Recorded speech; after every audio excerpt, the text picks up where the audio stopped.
স্বামী যেই টাকা জমা হয়েছে আপনি যদি অনুমতি দেন এখন মিষ্টি বানাইতে পারবো। ইসলামের প্রথম খলিফা হযরত আবু বকর রাদিয়াল্লাহু তাআলা আনহু কেমন মানুষ ছিলেন? স্ত্রীকে বলতেছে, হে স্ত্রী টাকাগুলো দাও। আবু বকর রাদিয়াল্লাহু তাআলা আনহু টাকাগুলো হাতে নিয়ে হাউমাউ করে কাঁদতেছে, রব্বে কারীম, ওগো আল্লাহ, আদালতে কিবরিয়া আমি কি জবাব দিব? এতদিন আমি আমার সংসারে বাইতুল মাল থেকে অতিরিক্ত টাকা নিয়ে আসছি, তার মানে কি এই টাকাগুলো আলাদা করার পরও আমার সংসারটা ভালোভাবে চলছে, সমস্যা হয় নাই? ওগো আল্লাহ, আমি তোমার দরবারে কি জবাব দিব? এতদিন আমি অতিরিক্ত টাকা নিয়ে আসছি। আল্লাহর নবীর সাহাবী ইসলামের প্রথম খলিফা আবু বকর রাদিয়াল্লাহু তাআলা আনহু টাকাগুলো নিয়ে দৌড়ায়া বাইতুল মালে জমা দিয়ে দিয়েছে। আমার মেয়ে আপনার মেয়ে কি করতো? পিস্তল ছাড়া জুতাটা স্বামীর বেড়ে, এই গোলাম বুজুর্গ হয়ে গেছে, সংসারের টাকা থেকে বার চাইছি আমি একটু মিষ্টি খাওয়ার জন্য, এইটা আবার বাইতুল মালে পিশাবগিরি করে জমা দিয়ে দিছ, কিছুই বলে নাই। মা বোন একটু বুঝেন, সবরের চর্চা শিখেন। প্রত্যেক স্বামী চায় তার স্ত্রীকে ভালো কাপড় পরানোর জন্য, প্রত্যেক স্বামী চায় তার স্ত্রীকে ভালো খাবারের ব্যবস্থা করার জন্য। সংসার ঠিক থাকবে যখন স্বামী বাইরে থেকে আসবে, স্ত্রী দরজাটা খুলে দিবে, তাকে সালাম দিবে, সালাম দিয়ে বলবে, স্বামী হে এখানে ভালো করে বসো, তাকে অজুর পানি দিবে, তাকে তোয়ালা লাগাই দিবে, যে খাবারগুলো আনছে তাকে প্রশংসা করবে, আলহামদুলিল্লাহ যা আনছেন শুকরিয়া হয়েছে। এভাবে যদি প্রত্যেক মা প্রত্যেক বোন যদি প্রশংসা করে, এই সংসার জীবনও ভাঙবে না। ভাঙবে ভাঙবে।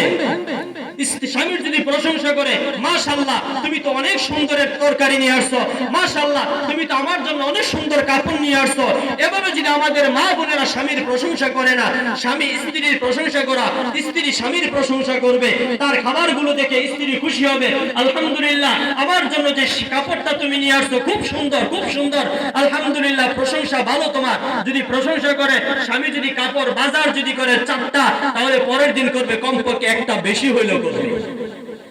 কথা বাস্তব না বাস্তব? আর আমাদের পুরুষদের মধ্যে স্ত্রীর প্রশংসা আমরা করতে জানি না। স্ত্রী পাক করছে, কিছু পুরুষ আছে প্যাংসা, মানে তরকারির মধ্যে একটু লবণ বেশি হয়েছে অথবা জাল বেশি হয়েছে, কি রাঁধছো না রাঁধছো খালি বারবার খালি করতেই থাকে, করতেই থাকে, বলতেই থাকে। স্ত্রী আপনার গোলাম না, আলহামদুলিল্লাহ বলে খাবার খেয়ে ওঠেন। স্ত্রী মানে একটু সহযোগিতা করেন, স্ত্রীর প্রশংসা করেন, মাশাআল্লাহ তুমি যে তরকারি পাক করতে এত মজা হয়েছে, তোমার হাতের মধ্যে আলাদা একটা বরকতি আছে, মাশাআল্লাহ তুমি যে কাপড়টা পরছো এত সুন্দর একটা কাপড় পরলা, আলহামদুলিল্লাহ তোমাকে দেখতে অনেক সুন্দর লাগতেছে। এভাবে স্বামী স্ত্রীর প্রশংসা করবে। স্বামী যখন ঘর থেকে বের হবে, স্ত্রীকে সালাম দিয়ে ঘর থেকে বের হবে। স্বামী যখন ঘরে ঢুকবে, স্ত্রীকে সালাম দিয়ে ঘরে ঢুকবে, স্ত্রীও স্বামীকে সালাম দিবে। এটা এখন আর নাই, এটা মোবাইলের যুগ বের হইয়া স্ত্রী স্বামীর খবর নাই, স্বামীও স্ত্রীর খবর নাই, যার কারণে আমাদের সংসারগুলো প্রতিদিন নষ্ট হতে যাচ্ছে। মা ভালো করে বুঝেন, ও বোন ভালো করে বুঝো, স্ত্রী তোমার জন্য এক নিয়ামত প্রাপ্ত এক বস্তু। স্ত্রীকে, যে স্ত্রী যত চালাক হয় তার স্বামী তার কাছে তত বেশি কষ্ট পায়। কথা বুঝেন নাই? যে স্ত্রী যত চালাক তার স্বামী তার কাছ থেকে তত বেশি কষ্ট পায়। মা বোন ভালো করে বুঝেন, আপনি যত চালাক হন, যত তাহাজ্জুদ গুজার হন, যদি আপনার স্বামী কষ্ট পায় তাহলে তাহাজ্জুদ আর এই চালাকি আল্লাহর দরবারে কোনো কাজে আসবে না। আপনার স্বামী সে যত বোকা হোক, আপনার স্বামী সে কালো হোক, আপনার স্বামী হযরত আয়েশা রাদিয়াল্লাহু তাআলা আনহা, হযরত ফাতেমা রাদিয়াল্লাহু তাআলা আনহা, হযরত আলী কেমন ছিলেন, তার নিজের চুল দিয়ে স্বামীর পা মুছে দিতেন। এগুলো মেয়েকে শিখান। তোমার স্বামী মানে স্বামীর ব্যাপারে কোনো অভিযোগ নাই, স্বামীর ব্যাপারে কোনো অভিযোগ চলবে না। তোমার স্বামীকে সর্বোচ্চ তোমার উপরে রাখতে হবে। তোমার খেদমতের সুযোগ আল্লাহ করে দিয়েছেন।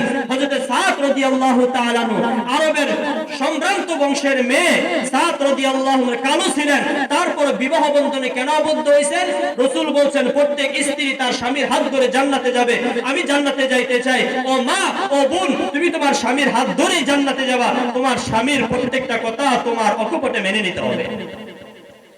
তুমি স্বামীর প্রশংসা করো, আলহামদুলিল্লাহ বিসমিল্লাহ হইছে আলহামদুলিল্লাহ, রাগ করে যতটা আদায় না করা যায়, বাজার দেখছো একটা কম, খারাপ বাজার আনছে, তরকারিটা খারাপ হইছে, বাজার আর কিছু দেও নাই, সই দেও নাই, তাগুবাড়ি দেও, কত সুন্দর সুন্দর বাজার আনছে। এই জন্য স্ত্রী দেখে আরেকটা করা। কিছু মহিলা আছে কোনো কাম নাই, সকালবেলা পাক বাদ দিয়ে ওই ভাবির বাড়িতে দৌড়ায়, ভাবি কি রাঁধছেন, আপনার স্বামী কি করে, কোনো কাজ নাই, সারাদিন এই জায়গায় এই কথা বলতেই থাকবে।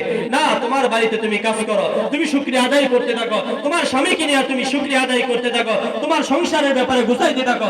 যদি এভাবে ফিকির করো, তোমার সংসার সুন্দর হবে। স্বামীকে ক্ষমা করে দেওয়া, স্ত্রীকে ক্ষমা করে দেওয়া, স্ত্রী একটা ভুল করছে, এটা ক্ষমা করে দাও। ক্ষমার গুণ আল্লাহ তাআলা হাসরের ময়দানে তুমি যদি স্ত্রীকে ক্ষমা করে দাও, স্বামী হিসেবে তুমি যদি তাকে মাফ করে দাও, ক্ষমা করে দাও, আল্লাহ তাআলা বলবেন, বান্দা আমার গুণ গফফার, আমার নাম গফফার, তুই এই গুণটা গ্রহণ করছিস, আমি আল্লাহ তোকেও মাফ করে দিলাম। সুবহানাল্লাহ। মহিলাদের হাতে টাচ মোবাইল না দেওয়া, সংসার সুখীময় হওয়ার জন্য বিশেষ করে মেয়েদের হাতে এই ফোন না দেওয়া। আপনি মেয়ের বাবা হিসাবে আপনার জামাইকে বলবেন, তুমি সব দাও, এই ফোন দিও না। বিশেষ করে আমাদের কাপাসিয়া এলাকার মধ্যে বিদেশি লোক কম না বেশি? বিদেশ লোক কম না বেশি?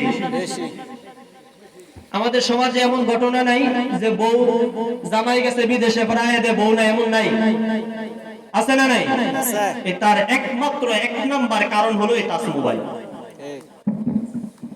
স্বামীর খেদমত নষ্ট করছে এই টাচ মোবাইলে।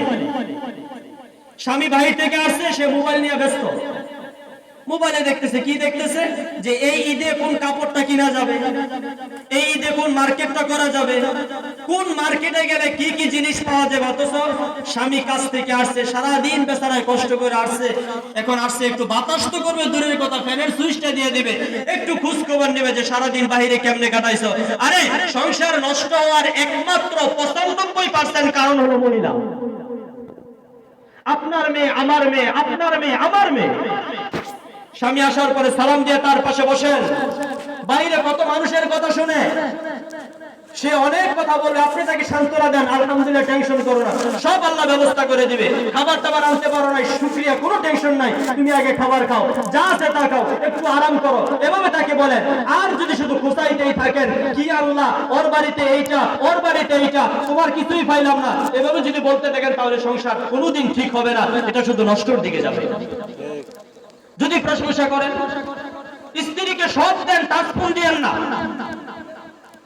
আর আমাদের এই বিদেশি এলাকাগুলোর মধ্যে যারা শাশুড়ি আছেন, তারা বুঝবেন, আপনার পুত্র বধূ আপনার পোলার সাথে কথা বলে না অন্য পুরুষের সাথে কথা বলে, কিভাবে বুঝবেন? আমি আগেও বলছি, কিভাবে বুঝবেন বলেন দেখি? যখন দেখবেন আপনার পুত্র বধূ, আপনার ছেলে বাহিরে, দেখবেন আপনার ছেলের সাথে কথা বলে 2-4-5 মিনিট, রাগ করে এই মাসে টাকা বানাইলা না, পোলার টাকা দিতে হবে, এই করতে হবে, সেই করতে হবে, রাগ করে যদি এক মাসে টাকা না দেয়, কথা বলবে 2-4-5 মিনিট, আর ঘন্টার পর ঘন্টা আরেকজনের সাথে হাসি মুখে কথা বলতেছে, খুব মিষ্টি ভাষায় কথা বলতেছে, এটা মনে করবেন আপনার পোলার লাগে না, অন্য কারোর লাগে কথা বলে। অহরহর ঘটনা আমাদেরকে বলে, এগুলো কান ভর্তি, এগুলো তাদেরকে বুঝান। মেয়েকে সব দিবেন, টাচ ফোন দিবেন না, ছোট্ট ফোন দিবেন। স্বামীর কোন বিষয় দোষগুলো এগুলো এড়ায় চলেন, স্বামীর দোষগুলো খুঁজে খুঁজে বের করবেন না। স্বামী একটা ভুল করছে, এটা খোঁচা মারলেন যে তুমি তো এটা করছিলে না, তার দোষগুলো, মেয়েদের একটা স্বভাব হলো, স্বামী যদি একটা ভুল করে 20 বছর পর্যন্ত এটা মনে রাখে, তুমি না এটা করছিলা, শুধু এই খুঁজা দোষগুলো ভাঙতে থাকে। ও মা, ও বোন, সংসার অনেক দামি জিনিস, সংসার অনেক গুরুত্বপূর্ণ জিনিস।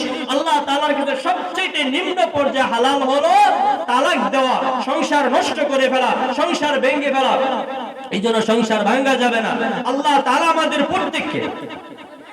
প্রত্যেককে, তাহলে 1 নম্বর গুণ মুত্তাকি, 1 নম্বর কি গুণ? নিজে মুত্তাকি হওয়া, ছেলেও মুত্তাকি হওয়া। 2 নাম্বার আল্লাহ তাআলার কাছে দোয়া করা। 3 নাম্বার ছেলে মেয়ে দিনদারি খোঁজা।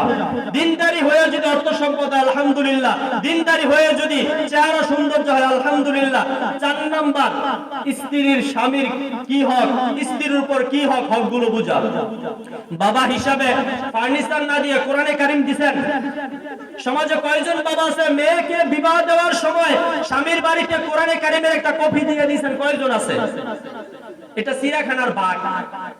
একটা দুইটা যদি পাওয়া যায় তাহলে এটা চিড়িয়াখানার বাঘ। বাবা তার সন্তানকে কোরআনে কারীম দিয়ে দিয়েছে যে মা যাও এটা তোমাকে দিয়ে দিলাম। বিবাহের মধ্যে কোরআনে কারীমের খতম হয়ে বিবাহ হবে, এটা কয়টা আছে? গান বাদ্য না হলে বোবা বিবাহ, বিশেষ করে মুরব্বীরা বেশি ঝামেলা করে। বোবা বিবাহ ভাল লাগে না, একটু গায়ে হলুদ, একটু নাচানাচি কর, আর কত নাচবেন আপনারা? নাচতে এই সংসারটা নষ্ট করলেন। এই জন্য বলছি রাগ দরকার, ইসলামে রাগ দরকার। মুহাম্মাদুর রাসূলুল্লাহ আল্লাযীনা মাহু আশিদ্দাউ আলাল কুফফার। নবীর রাগ যদি না থাকতো তাহলে দিন এতটুকু পর্যন্ত আসতো না। তোমার সাথে আমি ভালোবাসি, মহব্বত করি, ইমানের ক্ষেত্রে, কোরআনের ক্ষেত্রে তোমার সাথে আমি বিরোধ। তুমি বাবা হও, তুমি ভাই হও, তোমাকে মহব্বত করি, কিন্তু আল্লাহ এবং আল্লাহর রাসূলের ক্ষেত্রে তোমাকে আমি মানতে পারি না। রাসূল যেটা বলছে, আল্লাহ যেটা বলছে এটাই মানতে হবে। আমার বিয়ার মধ্যে একজন লোক যাওয়ার দরকার নেই, একজনও যাওয়ার দরকার নেই। গুনাহমুক্ত বিবাহ করা, গুনাহমুক্ত বিবাহ করা, বিবাহকে দেন মোহরের ক্ষেত্রে অল্প করা, বেশি না কম, যেটা ছেলে দিতে পারবে। বিবাহ নিয়ে যাবেন মসজিদে, কোথায়? মসজিদে বিবাহ নিয়ে যাবেন, ইজনের কাছ থেকে, মেয়ের কাছ থেকে অনুমতি নিয়ে আইবেন। স্বামীর প্রতি স্ত্রীকে দুজনের প্রশংসা করা, স্বামীর হক গুলো বোঝা। স্বামীর বেশি প্রশংসা করবে স্ত্রী, স্ত্রীর প্রশংসা করতে থাকবে। তাসফুন ব্যবহার না করা, একে পরস্পর ক্ষমা করে দেওয়া। ভুল একটা করছে, যাও আলহামদুলিল্লাহ তোমাকে আমি মাফ করে দিলাম, তুমি এই কাজটা করছো। সংসার এটা একজনে নরম হন, একজন যদি একটু রাগ করে আপনি মিলাদ একটু ঠান্ডা হন, দুইজনে মিল্লা রাগ করে পরে তালাক দিয়ে দেয়। 1 2 3 যতক্ষণ লাগে বলতে থাকে, পরে হুজুর রাগ করে দিছে। রাগ করে দিলে তালাক হয় না? আরে তালাক তো রাগ করে দেয়, হাইসা করে দেয়, মাশাআল্লাহ আজকে সুন্দর চিংড়ি মাছ তুমি পাক করলা, 1 2 3 কেউ বলে? রাগ করে তো তালাক দেয়। তালাক যেভাবে দেয় তালাক হয়ে যায়। তালাকের ক্ষেত্রগুলো সংসারটা টিকে রাখার জন্য এই বিষয়গুলো ভালো করে বুঝবেন। ছেলে মেয়ে বিবাহ দেওয়ার ক্ষেত্রে এই বিষয়গুলো ভালো করে বুঝবেন। গার্জিয়ান হিসাবে, অভিভাবক হিসাবে আজ থেকেই কঠিন হবে যেন কোনো, আমি আলহামদুলিল্লাহ আমার সমাজে কোনো গান বাদ্য হইলে বিয়ের মধ্যে আমি যাই না, সেটা যার বিয়ে হোক, অসম্ভব, কোনো সুযোগ নাই। কমিটির হোক, সভাপতির হোক। আজকে বড়রা হাসরের ময়দানে বিপদে পড়বেন বেশি। 1 নাম্বার বিপদে পড়বেন মসজিদের কমিটি যারা আছে, তারা যারা মসজিদ পরিচালনা করে। আজকে 10 জন লোক যে বিয়ের মধ্যে গান বাদ্য হইছে, আপনারা যায়েন না, হুজুরকে নিষেধ করেন, হুজুর আপনি বিয়ের মধ্যে যাইবেন না, আমরাও যাব না। এত ওয়াজ করার দরকার নাই। 10 জন নিয়ত করেন, তোমার বাড়িতে যদি গান বাদ্য বাজে তাহলে আমরা যাব না, হুজুরও যাবে না। এই বিবাহ হুজুর দিয়ে পড়ার দরকার নাই, এটা বিয়া পড়ানো ছাড়া এমনিও যেটা গান বাদ্য ইহুদি নাসারা খ্রিস্টানদের তরিকা হইছে, এটা আবার কি দোয়া, এটা আবার কিসের খুতবা? এই বিয়া টিকবে না, থাকবে না।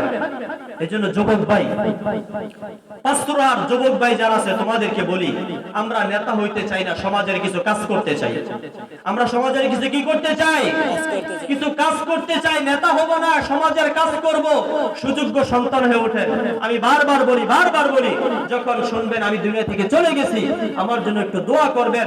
এই পাঁচতরা এলাকার মধ্যে যখন কোনো কাজ হয়, দাওয়াতের জন্য আমাকে ডাকবেন না, খাওয়ার জন্য না, রাস্তার কাজ, মসজিদের কাজে কাজগুলো হয়, আমাকে ফোন দিবেন, আমি আসবো ইনশাআল্লাহ। দাওয়াত খাওয়ার জন্য না, কাজের জন্য। যুবক ভাই তোমাদেরকে বলি, তোমরা তোমার সমাজকে মডেল বানাও, তোমরা নিয়ত করো এই সমাজকে সুন্দর করে প্রতিষ্ঠিত করো। আল্লাহ তাআলা আমাদের প্রত্যেককে, আমি আমার বাবার জন্য দোয়া চাই, এখানে যারা দুনিয়া থেকে বিদায় হয়ে গেছে, একেবারে এই গোরস্থানে যাদেরকে রাখা হয়েছে, সকলের জন্য আমি দোয়া চাই, দোয়া করব প্রত্যেকে যেন আল্লাহ তাআলা মাফ করে দেয়।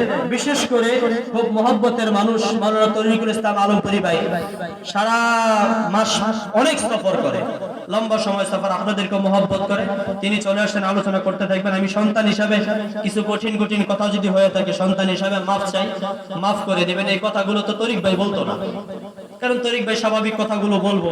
এখন আমি সন্তান হিসেবে যেহেতু আপনারা আমার কষ্ট করে পড়াইছেন, এই জন্য কথাগুলো বলছি। এই কথাগুলো আল্লাহ তাআলা আমাদের প্রত্যেককে আমল করার তৌফিক দান করুক, আমিন। আসসালামু আলাইকুম ওয়া রাহমাতুল্লাহ।